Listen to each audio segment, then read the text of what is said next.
दरवाज़ो में वञी केरु आहे बाबा तव्हां वाह कहिड़ो हाल आहे खुश आहियो खेर ॾियो ख़बर वरी अची विया आहियो कहिड़ो दावत ॾियण आयासीं पाड़े में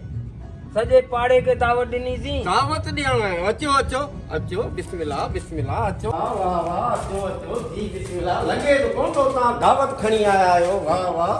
ख़ुशी जहिड़ी ॻाल्हि आहे ख़ुशी जहिड़ी ॻाल्हि आहे जी बिस्मिल्लाह दावत हुई वाह वाह मामा हैदर बलोच जे पुट जी वाह वाह दावत खां पहिरीं तव्हांजो मिठो मुंहुं करायां चांहि ताज़ी ठाही आहे चांहि ॾियो जेको मूं पंहिंजे लाइ ठाही मां अञा पीती बि कोन्हे वाह मूं हींअर पीतम जे तव्हां दरवाज़ो वॼायो वाह वाह मिठो मुंहुं कयो दावत खणी आया आहियो अहिड़ी ख़ुशी जहिड़ी ॻाल्हि आहे वाह वाह चांहि सुठी आहे चांहि हींअर मूं पंहिंजे लाइ ठाहींदो आहियां दूध पती वाह पा खीर हाणे दावत ॾियण आयो हुअसि सॼे पाड़े खे दावत ॾिनमि हा मुबारक पठान राजा उमराणी वाह वाह इहो हुसैन पठान हिननि खे मूं दावत ॾिनी फर्स्ट क्लास ऐं अहिड़ा माण्हू बि आहिनि के खायो बि वञनि न पुओ ॾींहं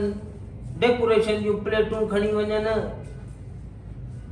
ये सुठा माण्हू आहिनि ग़लति आहे लानती आहिनि मुंहिंजी नज़र में सफ़ा वायात किरियल में किरियल लानती माण्हू आहिनि इहे सफ़ा लानती ॿुॾी मरण जो मक़ाम आहे जेके इहे कम था कनि खायो बि वञी ऐं खयो बि वञनि ऐं वरी हुननि प्लेटूं बि चोरी करे वञनि हा त पोइ हिन बारे में ई हुननि चयो काज जे धणी वाह वाह वाह वाह छा चयो ऐं मुबारक पठान वारनि वरी हिननि पासे में राजा उमराणी शेर नवाब इन्हनि सभिनि चयो अच्छा अदा मामा खे दावत न ॾिजो काज जे धणी बि चयो अदा मामा खे दावत न ॾिजो बाबा अदा मामा खे दावत ई कोन ॾियणी आहे यार तव्हांखे चांहि या ॿ टे ढुक पीता बि अथव दूध पती चांहि ठाही अथव छॾियो अरे बाबा छॾियो हुते दावत ई अंदा पंहिंजो पाण खे लांटू पियो ॾियां न घटिया में घटिया माण्हू आहियां न हुननि चयो हुननि चयो त हुनजी नज़र में आऊं घटिया ई कॾहिं जो पुट थी वियल न हुननि चयो कि काज जे पासे में बि न घुमे ई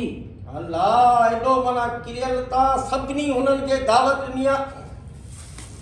न